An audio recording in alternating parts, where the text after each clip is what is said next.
마지막 그 시신이라도 만져보고 싶은 그이가 죽으셨으니까.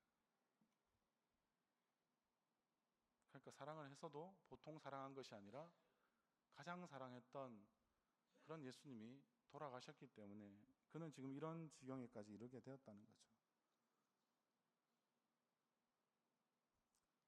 막달라 마리아가 이렇게까지 할 수 있었던 이유는 무엇일까요? 그는 예수님이 자신을 얼마나 사랑하셨는지, 그리고 어떻게 사랑하셨는지, 이런 것들을 아마 그 어떤 사람보다 가장 정확하게 그는 알고 있었기 때문이었습니다. 그리고 자신이 어디에서 어떻게 건짐을 받았는지를 그는 잘 알고 있었기 때문에, 기억하고 있었기 때문에 그렇습니다. 막달라 마리아는 다시 한번 말씀드리지만 7 귀신 들린 완전히 미친 여인이었습니다. 귀신으로 충만했던 인생이, 그래서 온전한 정신을 유지할 수 없었던 인생이, 그래서 귀신에게 사로잡혀서 그의 모든 삶이 마치 완전히 쓸모없는 인생으로 비참한 상태로 그가 계속 있었는데도 불구하고 결국엔 소망 없는 그 인생 가운데 유일하게 찾아오신 분, 그를 만나주신 분, 그리고 그를 다시 한 번 더 새 인생을 살아갈 수 있도록, 새 생명으로 살아갈 수 있도록 만들어주신 분, 그 주님이시니까, 예수님이니까 그의 삶에서 그는 어떻게 말할 수 없죠. 이 주님을 내가 잊는다는 것, 기억하지 못한다는 건 있을 수 없는 일이고, 죽었다 하더라도 내가 그 주님을 여전히 붙들고 있지 않는다는 것은 그에게는 도저히 불가능한 일 아니었겠습니까?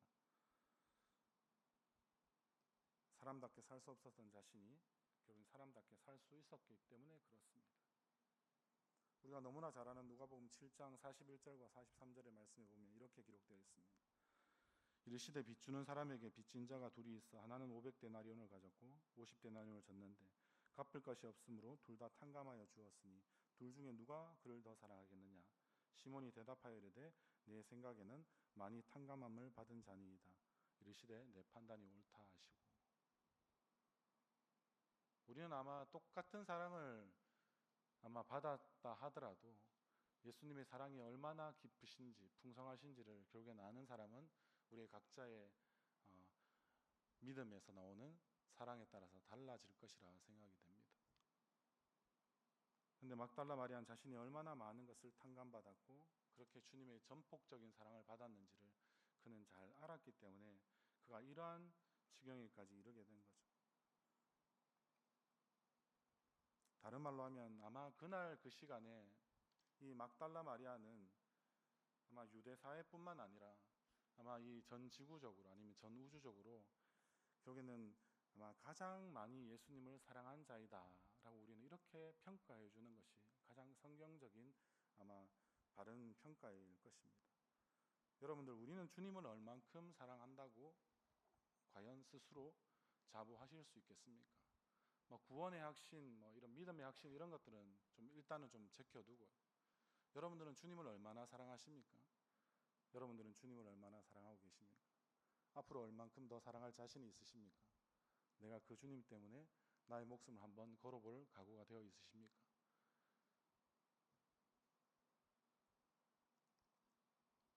우리는 일본 단기 선교를 가서 앞으로도 보고는 하시겠지만 그냥 일본을 사랑하시는 하나님도 우리가 만났지만요. 그러나 일본을 사랑하시는 그 하나님이 결국 여전히 우리도 얼마나 많이 사랑하시는지를 우리는 알았고요. 그리고 일본의 복음의 그 역사들이 꽤나 한 500~600년 이상 된다라는 사실을 알았는데도 불구하고 그들의 숫자가 이만큼밖에 남지 않았다는 것은 여러 가지 역설적인 의미는 있는 것으로 알지만은, 그러나 무엇보다도 중요한 것은 그 가운데서 여전히 예수님을 사랑하는 사람이 그들 가운데 있다는 것들. 그런 사람 한 명이 저는 어떻게 생각됐냐면, 이 말씀을 준비하면서 일본의 그리스도인들의 숫자가 적다, 1% 미만이다, 0.5%다, 아시아 최대의 미전도 종족이다, 다 좋습니다만, 그러나 저는 일본 사람들의 어떤 신앙심은 꽤 실제는 깊다라는 생각을 많이 합니다. 오늘 우리가 오전에 찬양을 드렸던 그 꽃들도라는 그런 성가대의 찬양도 마찬가지지만, 아니면 오늘 또 우리가 설교 후에 찬양할 예수 우리들의 밝은 빛이라는 찬양들은 실제 일본 원어로 읽어보면 훨씬 더 그 고백이 깊고 풍성하거든요. 다른 말로 하면 일본인들 중에서 퍼센테이지는 정말 바다의 소금 정도의 양도 채 되지 않는 것 같은 생각도 들지만, 그들의 그 사랑의 농도, 깊이, 뭐 어떤 풍성함들은 지금 마리아가 예수님을 사랑하고 붙들고자 하는 그런 마음과 거의 정말 일본에 있는 예수를 믿는 그 그리스도인들은 그 정도의 그분 되지 않겠나라는 생각들을 이 말씀을 준비하면서 지울 수가 없었어요. 우리는 과연 그 정도 좀 사랑하고 있는가? 이런 생각들을 정말 계속해서 물어보게 되거든요. 그러면 뭐 이런 질문들은 결국에는 저에게부터 해야 되지 않겠습니까? 저는 좀 자신이 없었다는 것이 저의 솔직한 고백입니다. 그럼에도 불구하고 여러분들에게 이 질문을 함께 나누고자 싶어하는 이유는 우리는 그러면 정말 예수님을 위해서 얼만큼 예수님을 사랑하는가? 다른 말로 하면 내가 예수님께 얼마나 많은 사랑을 받은 자인지를 우리는 얼마나 스스로 자각하고 영적으로 깨닫고 우리는 그렇게 살아가고 있는가? 그러면 아마 우리의 원망이나 불평은 많이 사그러들고 우리의 감사와 감격과 기쁨이 더 많아지지 않겠나, 이런 생각들도 우리 가운데 든다는 것이죠.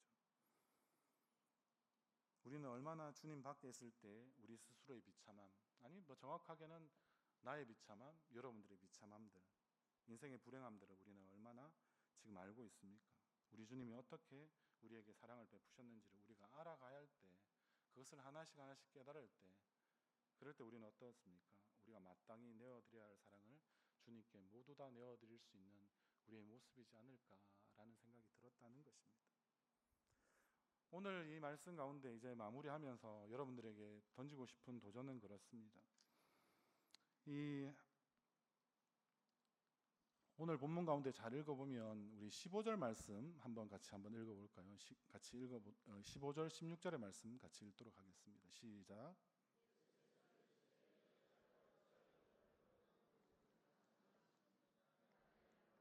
동산지기인 줄 알고 이르되 주여 당신이 옮겼거든 어디 두었는지 내게 이르소서, 그리하면 내가 가져가리이다. 예수께서 마리아야 하시거늘 마리아가 돌이켜 히브리 말로 라옴니, 이는 선생님이라 하는 말이라. 아멘.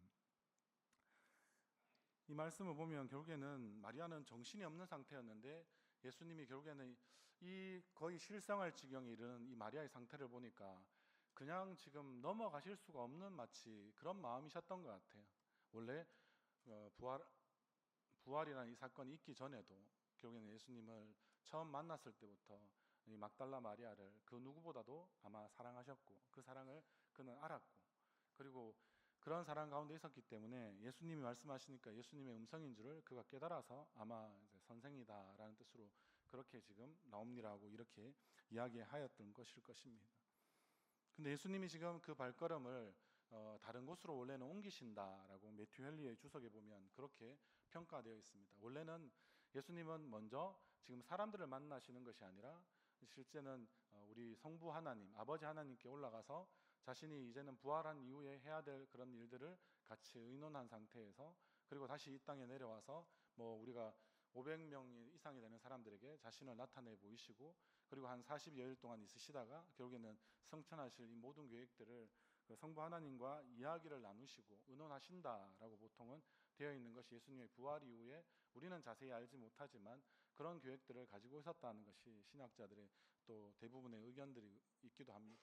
그런데 이런 예수님이 하셔야 될 일들을 제쳐두고서라도 이 실성당할 지경에 이르렀던, 자신을 계속해서 목 놓아 부르고 있는, 그리고 자신이 없으면 이제는 저 여인은 거의 그냥 이렇게 버려두면 마치 죽어버릴 것 같은, 그렇게 죽도록 사랑하는 그 여인을 그는 그대로 놓아두실 수가 없어서 그에게 찾아가서 이야기를 하는 거죠. 이름을 불러주고요. 그리고 그 안에서 예수님은 말씀하시는 거죠. 그렇게 했을 때 17절 말씀은 이렇게 되어 있습니다. 예수께서 이르시되 나를 붙들지 말라. 내가 아버지께로 올라가지 아니하였노라. 너는 내 형제들에게 가서 이르되 내가 내 아버지 곧 너희 아버지 내 하나님 곧 너희 하나님께로 올라간다 하라 하시니, 이런 말씀까지 결국에는 하고 계신 것입니다.